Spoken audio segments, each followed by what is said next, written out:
నమస్తే అండి రోజా మేడం, మీకు ప్యానెల్లో ఉన్నటువంటి మిత్రులకు, రాజ్ న్యూస్ యాజమాన్యానికి గుడ్ ఈవినింగ్. ఇప్పుడు ఆర్టీసీ కార్మికులు అడుగుతున్నటువంటి డిమాండ్స్ వాళ్ళు పెట్టుకున్నవే కాదు. ఇవాళ రాష్ట్రంలో అధికారంలోకి వస్తామని చెప్పినటువంటి కాంగ్రెస్ పార్టీ 6 గ్యారెంటీలలో ప్రధానమైనటువంటి మహాలక్ష్మి స్కీమ్ లో భాగమైనటువంటి ఉచిత బస్సు అనేటువంటిది ఇవాళ తెలంగాణ రాష్ట్రంలో ఉన్నటువంటి మహిళలందరినీ ఆకర్షించినటువంటి పథకం. ఇవాళ అంత పెద్ద పథకాన్ని మంచి పేరు తీసుకొచ్చినటువంటి కాంగ్రెస్ పార్టీకి ఆ పథకాన్ని భారంగా అయినా భరిస్తా మోస్తా ఉన్నటువంటి ఆర్టీసీ యాజమాన్యాన్ని, ఆర్టీసీలో ఉన్నటువంటి ప్రభుత్వ పెద్దలను కూర్చోబెట్టి మాట్లాడి చిన్న చిన్న డిమాండ్స్ అండి. పాపం వాళ్ళు పెద్దగా ఏం అడగట్లేదు.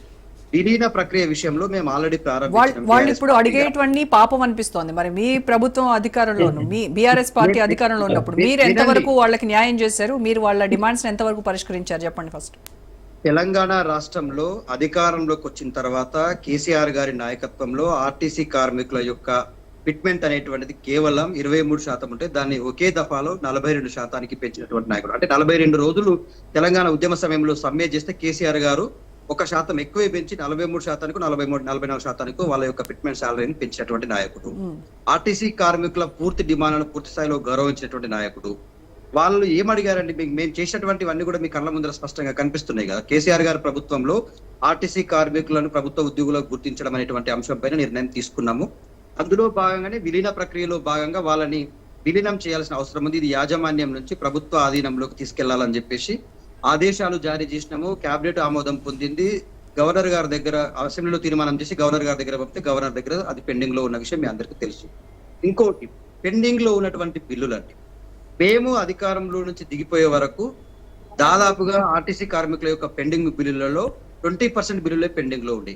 ఇవాళ ప్రస్తుతం ఈ 16 నెలల్లో వాళ్ళ యొక్క పెండింగ్ బిల్లుల శాతం 80% పెండింగ్ బిల్లులు పేరుకుపోయినాయి.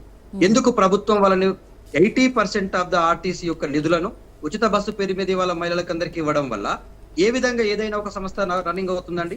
ఒక ఆర్టీసీ కార్మికుడు ఒక రోజుకు 14 గంటల నుంచి 16 గంటల వరకు వర్క్ లోడ్ భరించాల్సిన పరిస్థితి ఏర్పడింది. మానసికంగా వేదన అనుభవిస్తున్నారు, కుటుంబాలతో సమయం స్పెండ్ చేయలేకపోతున్నారు. ఇవాళ ఎమ్మెల్సీ ఎన్నికల కోడ్ కారణంతో వారం నుంచి ఈ నెల రోజులుగా లాగదీసే ప్రయత్నం చేసింది. పాపం వాళ్ళు చాలా స్పష్టంగా యాజమాన్యం పిలిస్తే కార్మిక శాఖ కమిషనర్ గారు వస్తారు, యాజమాన్యం డుమ్మా కొడుతుంది. ఆర్టీసీ కార్మికులను అవమానపరిచినట్టే కదండి. ఏమడిగిండు? పాపం రిటైర్మెంట్ అయిన వాళ్ళ యొక్క ఫైనల్ సెటిల్మెంట్స్ చేయమని అడుగుతున్నారు. రిటైర్మెంట్ అయినటువంటి 16,000 పైచిలకు ఉద్యోగాలను డైరెక్ట్ రిక్రూట్మెంట్ చేయమని రిక్వెస్ట్ చేస్తున్నారు. ఇవాళ మేము సంవత్సరానికి 2 లక్షల ఉద్యోగాలు ఇస్తామని చెప్పిన కాంగ్రెస్ పార్టీ ఈ 16,000 ఉద్యోగాలను కూడా భర్తీ చేసి నిరూపించుకోమని చెప్తా ఉన్నాం. ఇవాళ నిరుద్యోగులు కూడా ఎదురు చూస్తా ఉన్నారు కదా. కారుణ్య నియామకాల విషయంలో ఎందుకు ఇంత చీతకన్ను చూపిస్తా ఉంది? కారుణ్య నియామకాలు ఎందుకు చేపట్టట్లేదు? మా ప్రభుత్వంలో అక్కడ సింగరేణిలో కావచ్చు, ఇక్కడ ఆర్టీసీలో కావచ్చు, మేము కారుణ్య నియామకాలను పూర్తి స్థాయిలో నియమించినాం. ఇవాళ ఈ ప్రభుత్వం వచ్చిన తర్వాత 16 నెలలుగా ఎందుకు ఇవాళ దాచివేసే ధోరణి చేస్తా ఉంది? ప్రభుత్వంకు ఒకటి చెప్తా ఉన్నాం, గుర్తుపెట్టుకోండి మేడం. మొన్న హెచ్సియు విషయంలో ఎంత రగడ జరిగిందో ఆర్టీసీ విషయంలో అంతో ఇంతో పేరు వచ్చింది. ఉచిత బస్సు పేరు మీద ఆ మహిళల తిరుగుబాటుకు కారణం కాబోతా ఉంది ఆర్టీసీ సమ్మె. ప్రభుత్వం నిజంగానే తన చిత్తశుద్ధిని నిరూపించుకుంటే మేనిఫెస్టోలో పెట్టిన డిమాండ్స్ ఆధారంగా, మేనిఫెస్టోలో పెట్టిన అంశాల ఆధారంగా వాళ్ళ డిమాండ్లను పరిష్కరిస్తే అంతో ఇంతో ఈ కాంగ్రెస్ పార్టీ బతికి బట్టగడుతుంది. లేకపోతే మా నాయకుడు కేసీఆర్ గారు మన రజతోత్సవ సభలో చెప్పిండు, నాకు కత్తి ఇవ్వకుండా మీరు వాళ్ళకి కత్తిచ్చి అన్నో అని పిలిస్తే నేను ఎట్లా వస్తా? ఇవాళ మీరే వాళ్ళు మీకు ఇచ్చినటువంటి హామీలు నెరవేర్చకపోతే, వాళ్ళు చెప్పినటువంటి మాట నెరవేర్చకపోతే మీరే వాళ్ళ ఈపుల్ స్టాప్ చేస్తారని చెప్పిండు. వాళ్ళ ఆర్టీసీ మంత్రులైనా ఎమ్మెల్యేలైనా బయట తిరిగే పరిస్థితి ఉండదు. వాళ్ళ మహిళలు ఆ పథకానికి అలవాటు పడ్డరు. ఆ పథకానికి భారమైనటువంటి ఆర్టీసీ కార్మికులు మేము రేపటి నుంచి సమ్మె చేస్తామంటున్నారు. ఒకవేళ ఈ ఆర్టీసీ సమ్మెలోకే వెళ్తే తెలంగాణ రాష్ట్రంలో మహిళల తిరుగుబాటుకు నాంది పలుకుతారు. ఇక ఇది చాలా స్పష్టమైనటువంటి విషయం. 16,000 ఉద్యోగాల భర్తీ విషయంలో కావచ్చు, 200 మంది కార్మికుల అకాల మరణం తర్వాత వాటి ఉద్యోగాల భర్తీ కారుణ్య నియామకాలు కావచ్చు, 2017 తర్వాత సవరించినటువంటి అలవెన్స్ ఇప్పటి వరకు పెంచలేదు. వాటిని ఉద్యోగ విరమణ సమయంలో చెల్లిస్తామని చెప్పింది ఈ ప్రభుత్వం. ఇప్పుడు వచ్చినటువంటి ప్రభుత్వం మేనిఫెస్టోలో ఇప్పటి వరకు ఆ బకాయిల లెక్క గాని వివరాలు గాని తేల్చట్లేదు. సో మేనిఫెస్టోలో ఏవైతే కాంగ్రెస్ ప్రభుత్వం పెట్టిందో ఆ అంశాల్లో ఆర్టీసీ కార్మికులకు సంబంధించి ఆ సమస్యలు ఏవి కూడా ఒకటి కూడా పరిష్కారం కాలేదు అని అంటున్నారు మీరు, రైట్? ఒక్కటి కూడా కాలేదు. స్టూడియోలోనే కూర్చున్నటువంటి కానీ మరి వాళ్ళు ఒక్కొక్కటిగా చేస్తున్నాము, 5 ఏళ్ల ప్రాతిపదికన ఇచ్చినటువంటి మేనిఫెస్టో అది చేసుకుంటూ వస్తున్నాము ఒక్కొక్కటి అని చెప్తున్నారు.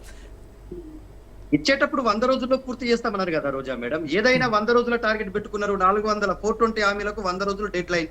పోనీ ఈ 6 గ్యారెంటీలు 13 హామీలకైనా 100 రోజుల డెడ్ లైన్. ఏం మాట్లాడతారండి?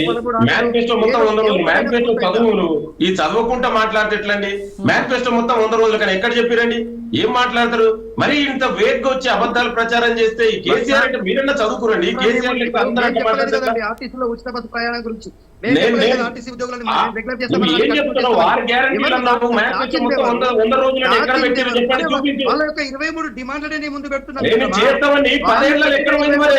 రైట్ అండి, రైట్, ఓకే. 10 ఏళ్ళలో ఏముంది కేసీఆర్? 10 ఏళ్ళలో కేసీఆర్ ఏం చేసిండు? ఆఫీస్ కార్మికులకు ఒక్కొక్క నిమిషం లింగం గారు దత్తాత్రేయ గారు ఒక్క నిమిషం. సో బీజేపీ ఆర్టీసీ కార్మికుల సమ్మెకు మద్దతు ఇస్తుందా? బీజేపీ స్టాండ్ ఏంటి ఈ సమ్మె పైన తెలుసుకుందాం. విఠల్ గారితో